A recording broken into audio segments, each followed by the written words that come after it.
ప్రసాద్ గారిని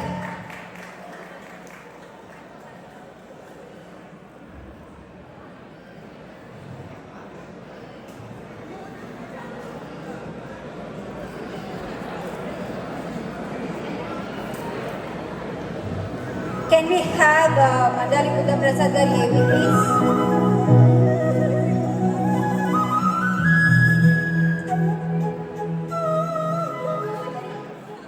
శ్రీ మండలి బుద్ధ ప్రసాద్ గారు తెలుగు వారి జీవితంలోని వివిధ పార్శ్వాలు ఆయనకు కరతల మలకాలు. సాహిత్య, సాంస్కృతిక, సామాజిక, రాజకీయ విభాగాల్లో ఆయన విశేషమైన అనుభవజ్ఞులు.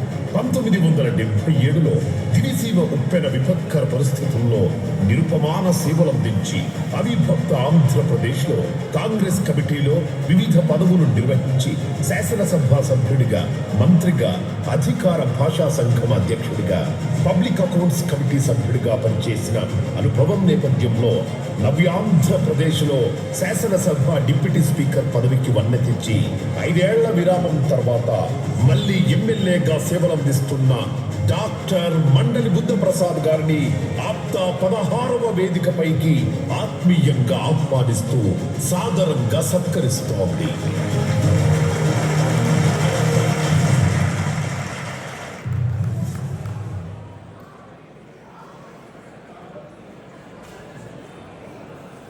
ప్రసాద్ గారు కొన్ని వర్డ్స్ ప్లీజ్.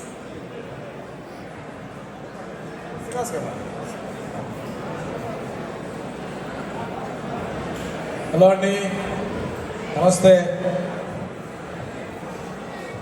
శ్రీ మండలి బుద్ధప్రసాద్ గారి గురించి ఇప్పుడున్న యువతరానికి వారి ఫ్యామిలీ బ్యాక్గ్రౌండ్ ఏంటి, ఎలాంటి వ్యక్తి అనేది కొంతమందికి ఇప్పుడు ఉన్న కరెంట్ యువతకు తెలియకపోవచ్చు. కానీ మండలి ఆ నేమే ఒక బ్రాండ్. శ్రీ బుద్ధప్రసాద్ గారు వారి ఫాదర్ మండలి వెంకటకృష్ణారావు గారు ఆ రోజుల్లో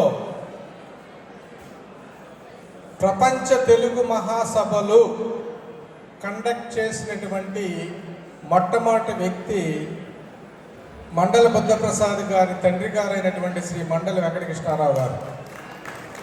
ఇది మన అందరం నిజంగా గర్వపడాల్సిన విషయం. అంటే ఆ రోజుల్లో 1970sలో వరల్డ్ మొత్తం ప్రపంచంలో ఉన్నటువంటి తెలుగు వాళ్ళందరినీ ఒక తాటి మీదకి తీసుకొచ్చి ఇలాంటి సభలు నిర్వహించే బాధ్యతని ఆ రోజున ఒక మినిస్టర్గా శ్రీ మండలి వెంకటకృష్ణారావు గారు తీసుకున్నారంటే వారి యొక్క విజన్, తెలుగువారి పట్ల, తెలుగు సంస్కృతి పట్ల వారికి ఉన్నటువంటి గౌరవం మనం ఎలాంటిదనేది అర్థం చేసుకోవచ్చు.